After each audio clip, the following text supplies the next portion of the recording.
नमस्कार प्रेक्षकांनो, मालिकेच्या पुढील काही भागांमध्ये खूपच रंजकदार असं वळण येणार आहे. कारण युवराजची पुरती वाट लागणार आहे. युवराज हा अंमली पदार्थांच्या तस्करीमध्ये निशी आणि युवराज दोघंही अडकले जाणार आहेत आणि त्यांना अडकवणार आहे तो म्हणजे गुलाब. गुलाबनेच अंमली पदार्थांचे पॅकेट्स म्हणजे ड्रग्सचे पॅकेट हे युवराजच्या गाडीत आणून ठेवलेले असतात आणि निशी आणि युवराज दोघंही रात्रभर जेव्हा बाहेर असतात तेव्हा या युवराजला कळतही नाही, कारण ऑलरेडी तो नशेमध्ये असतो, तो दारू प्यायलेला असतो आणि त्याला या गोष्टीची जाणीवही नसते. पण यामध्ये आता तो चांगलाच अडकला जाणार असतो. त्याला असं वाटत असतं की आपण यातून सुखरूप बाहेर पडू, पण त्याला माहीतच नाहीये की यामध्ये तो किती अडकलेला आहे. तेव्हा केदार आणि तारिणी जेव्हा त्याच्यासाठी जामीन करायला जाणार आहेत तेव्हा मात्र या सगळ्या गोष्टी समोर येणार आहेत. कौशिकीला सुद्धा खूप मोठा धक्का बसणार आहे. हे सगळं कशा पद्धतीने होणार आहे ते आपल्याला पाहायला मिळणार आहे. त्यासाठी हा व्हिडिओ शेवटपर्यंत पहा. त्याचबरोबर चॅनलवरती नवीन असाल तर चॅनलला नक्की सबस्क्राईब करा. इकडे आता तारिणीने सगळ्यांच्या समोर सत्य आणलेलं असतं, ते म्हणजे युवराज हा 10 लाख रुपये चोरत आहे आणि त्याची चोरी तारिणीने सगळ्यांच्या समोर आणलेली असते. पण आता तारिणी ऑलरेडी IPS ऑफिसर आहे. कितीही काही झालं तरीही हे सगळं जेव्हा घडत असतं तेव्हा मात्र आता सगळ्यांनाच धक्का बसतो. सगळेजण म्हणत असतात की काय आहे हे सगळं, तर तारिणीने इकडे या सगळ्या गोष्टी समोर आणलेल्या असतात आणि त्याच वेळी इकडे तारिणीने पुरावा सुद्धा सगळ्यांना दाखवलेला असतो. ज्या पद्धतीने हे सगळं घडत असतं तेव्हा मात्र या सगळ्या गोष्टी समोर येत असतात. आता मात्र तारिणी म्हणत असते की हा घ्या पुरावा. मला माहिती आहे की हे सगळं माझ्यावरच येणार होतं. मीच या सगळ्यामध्ये दोषी ठरवली जाणार होती. त्यासाठीच हे सगळं केलेलं आहे. मग इकडे तारिणी सगळ्यांना तो व्हिडिओ दाखवते.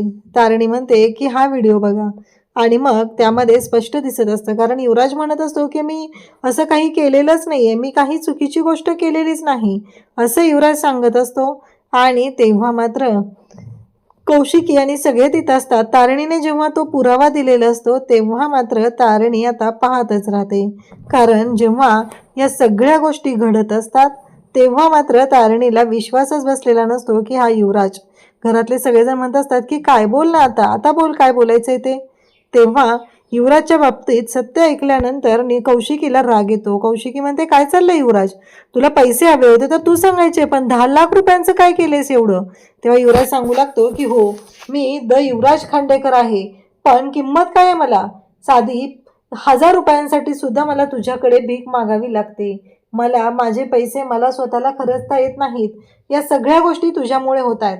त्याच वेळी आता ईशा सुद्धा तिथं मध्ये बोलते आणि म्हणते काय चुकलं त्याने चोरी केली, काय चुकलं, त्याला पैसे हवे आहेत, त्याचं कर्ज झालेलं आहे आणि ते कर्ज फेडायचं असेल तर त्याला पैसे हवे आहेत आणि तू देणार होतीस का. त्याने जे केलंय ते योग्य केलंय. तेव्हा तारिणी म्हणते की काय बोलते ईशा तू, कळतंय का तुला. अगं काही साधी गोष्ट नाहीये ही, 10 लाख रुपयांची चोरी केली आहे आणि ते पैसे जर त्याने मागितले असते तर दिले असते ना घरातल्यांनी, आणि एवढी चोरी करायची गरजच काय होती. आता सगळ्यांच्या लक्षात आलेलं असतं की युवराजने एवढा मोठा गोंधळ घालून ठेवलेला आहे. सगळेजण तिथंच असतात, सगळेजण हे सगळं दृश्य पाहत असतात आणि तेव्हा मात्र आता सगळ्यांनाच धक्का बसलेला असतो. तेव्हा कौशिकी म्हणते की बाद झालं युवराज, आतापर्यंत खूप गोष्टी ऐकलेल्या आहेत, पण यापुढे तुझी कोणतीही गोष्ट खपवून घेतली जाणार नाही. त्यावेळेस मात्र आता सगळ्यांनाच धक्का बसलेला असतो. सगळेजण म्हणत असतात की हे सगळं काय होऊन बसलंय, युवराज असा कसा वागू शकतो, माझा विश्वासच बसत नाही असं सगळ्यांना वाटत असतं. आणि त्याच वेळी युवराज मात्र रडकुंडीला आलेला असतो, रडायची नाटकं करत असतो आणि ईशा मात्र युवराजची बाजू घेऊन सगळ्यांना सांगत असते की त्याने जे काही केलेलं आहे ते अगदी बरोबर केलेलं आहे आणि त्याला पैसे हवे होते, त्याने ते पैसे मिळवलेले आहेत. या सगळ्या गोष्टी आता समोर येत असतात. मग मात्र पुढं उभं राहतं ते वेगळंच दृश्य असतं. आता मात्र तारिणी शांत बसत नाही. तेव्हा म्हणते युवराज भाऊजी बस झालं, आत्तापर्यंत तुम्ही सगळ्या गोष्टी करत होता, पण यापुढे नाही. तुम्हाला जर पैसे हवे असतील तर ते कौशिकी ताईंकडनं घ्यायचे आणि आत्ता तुम्ही वेगळंच कांड केलेलं आहे, कारण यामध्ये स्पष्ट दिसत आहे की तुम्हाला पैसे तर हवे होते, तुम्ही स्वतःला सोडवणार होता, पण तिथे मला अडकवणार होता, केदारला अडकवणार होता, कारण उद्या 10 लाख रुपयांचा घोळ झाला म्हणून घरातल्या सगळ्यांनी मला जाब विचारला असता. आता तुम्हाला जाब विचारायला तुमची जवळची माणसं पुढे येत नाहीयेत. कारण पद्मिनी मात्र अजूनही म्हणत असते की माझ्या मुलाचं काही चुकलेलंच नाही, म्हणून तारिणीने हा टोमणा मारलेला असतो. आता सगळं वातावरण शांत झालेलं असतं. केदार आणि तारिणी दोघंही आता बोलत असतात. केदार म्हणतो की बॉस, ह्या युवराजचं जरा अति चाललंय, आपल्याला विचार करावा लागणार आहे. तेव्हा तारिणी म्हणते की काळजी करू नकोस, सगळं व्यवस्थित होणार आहे. मला माहिती आहे गोष्टी काय करायच्या आहेत आणि कशा पद्धतीने करायच्या आहेत.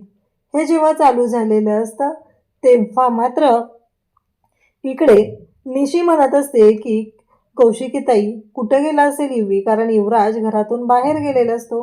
सगळेजण आता काळजी करत आहेत. इकडे तारिणी म्हणत असते की आता तो पिसाळलाय आणि त्याच्या शेपटावर आपण पाय दिला तर तो पलटवार तर करणारच आहे. जर त्याचा पलटवार होणार असेल तर त्या पलटवाराला सामोरं जायला सुद्धा आपल्याला तयार झालं पाहिजे. निशीची बोंबाबोंब सुरू असते की माझ्या युवीला काही झालं नसेल ना, माझा युवी तर ठीक असेल ना, असं सगळं निशीचं चाललेलं असतं. पण आता दरवाजात आलेला असतो तो म्हणजे युवराज. दारू पिऊन फुल टाईट होऊन युवराज आलेला असतो आणि जेव्हा युवराज तिथे येतो तेव्हा मात्र सगळेजण पाहत राहतात आणि निशी त्याला सावरायला जाते. निशीला तो मारत असतो. निशीला म्हणत असतो की तू बाजूला हो. निशीला ढकलून दिलेलं असतं. तेव्हा तारिणी, केदार, त्याचबरोबर कौशिकी सगळेजण आता तिथं बाहेर येतात आणि कौशिकी म्हणते की काय चाललंय युवराज तुझं. तेव्हा तारिणी म्हणते की युवराज भाऊजी, बाद झालं, तुम्ही दारू पिऊन आलेला आहात. तेव्हा युवराज म्हणतो की हो पिली, मी माझ्या पैशाने पिली. तुला प्रॉब्लेम काय आहे, तुला काय प्रॉब्लेम आहे. तुला प्रॉब्लेम असण्याचा प्रश्नच येत नाही, कारण तू मला पैसे दिलेले नाही आहेत. मी माझ्या पैशाने पिलेलो आहे. कारण आता युवराज पिसाळलेला असतो, कारण त्याला वारंवार गुलाबचे फोन येत असतात. पैसे दे पैसे दे हा टॉर्चर होत असतो आणि ती गोष्ट युवराजला सहन होत नाही आणि म्हणूनच युवराज आज दारू पिऊन आलेला असतो. तेव्हा कौशिकीला खूप राग येतो. कौशिकी युवराजच्या खानदेशी कानाखाली देते आणि सांगते, बाद झालं युवराज, स्वतःला कंट्रोल कर, कारण युवराज हा निशीला मारत असतो, निशीबरोबर चुकीचं वागत असतो, निशीला त्रास देत असतो. तेव्हा तारिणीला मात्र ही गोष्ट अजिबात सहन होत नाही आणि त्याचबरोबर या सगळ्या गोष्टी जेव्हा घडत असतात तेव्हा मात्र इकडे युवराज आणि त्याचबरोबर तारिणी हे दोघांमध्ये चांगली झटापट सुरू झालेली असते. तारिणीने आता युवराजचा हात अशा पद्धतीने धरलेला असतो, कारण निशीला मारण्यासाठी त्याने हात उचललेला असतो आणि तारिणीने तो हात वरच्या वर पकडून असा त्याला पिरगळलेला असतो की कळायचं बंद झालेलं असतं.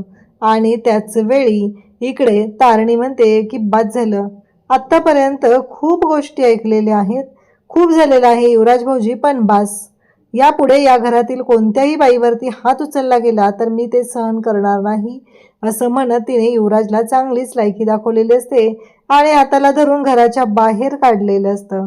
आणि त्याचबरोबर युवराजला ती म्हणत असते की निघ, चालायला लाग, असं म्हणत त्याला बाहेर हकलून दिलेलं असतं. त्याचबरोबर इकडे पाहायला मिळतं ते म्हणजे आता निशी पुन्हा रडत येते. कौशिकीताई काय करायचं, युवराज नाहीये, युवी नाहीये, कुठं गेला असेल तो. कौशिकी पण युवराजला फोन लावत असते. त्यानंतर निशी म्हणते मी आले, असं म्हणत निशी शोधायला जाते आणि मग निशी युवराजकडे येते. युवराजने गाडी थांबवलेली असते. त्या गाडीच्या डिक्कीमध्ये तो बसलेला असतो आणि इकडे गुलाबच्या माणसाने सगळी खबर काढलेली असते. सगळ्या गोष्टी समोर आलेल्या असतात आणि आता या सगळ्या गोष्टी अशा पद्धतीनं चाललेल्या असतात. आणि तेव्हा मात्र गुलाब म्हणतो की जायचं आणि त्याला त्याची लायकी दाखवायची, त्याच्या गाडीमध्ये हे पॅकेट टाकायचे. जेव्हा पोलीस त्याला पकडून नेतील ना तेव्हा त्याला कळेल की काय होऊ शकतं, असं गुलाबचं म्हणणं असतं. आणि गुलाबने त्या सगळ्या गोष्टी या सांगितलेल्या असतात आणि त्याचबरोबर या सगळ्या गोष्टींबाबतीत सगळं क्लिअर केलेलं असतं. आणि आता ते पॅकेट जे आहेत ते टाकले जातात. पॅकेट टाकल्यानंतर मात्र आता तिथे पोलीस येतात. म्हणजे पोलिसांना सुद्धा एका अननोन नंबरवरनं फोन करून त्याने सांगितलेलं असतं. नेमकी निशीसुद्धा तिथं पोचलेली असते आणि मग त्या पोलीस जे आलेले आहेत ते जाब विचारू लागतात. ते म्हणू लागतात की हे सगळं काय चाललंय तुमचं, आणि त्या युवराजला आणि निशीला पकडलं जातं. पोलिसांनी ताब्यात घेतलेलं असतं. त्यांच्या हातामध्ये बेड्या पडलेल्या असतात. आता इकडे घरी फोन येतो. मग तारिणी आणि केदार दोघंही पोलीस स्टेशनला येतात. दयानंद खांडेकरांना सांगतात, काळजी करू नका, आम्ही जाऊन त्यांना घेऊन येतो. मग जामिनाचे पेपर वगैरे तयार केलेले असतात आणि दोघंही तिथं पोहोचतात. ते पेपर देतात आणि सांगतात की हो, आम्ही त्यांना पुन्हा घेऊन येऊ, पण आत्ता त्यांना सोडा असं सांगितलं जातं. आता मात्र युवराजला कळायचं बंद झालेलं असतं, कारण त्याला माहिती असतं की हे पदार्थ सप्लाय करणारी एकच व्यक्ती आहे आणि ती म्हणजेच इकडे ती व्यक्ती म्हणजेच गुलाब. म्हणजे हे सगळं गुलाबनं केले. गुलाबला अडकवण्यासाठी प्रयत्न करतोय, ह्या गोष्टी लक्षात आलेल्या असतात. अशाच अपडेटसाठी चॅनलशी कनेक्ट राहा. थँक्यू.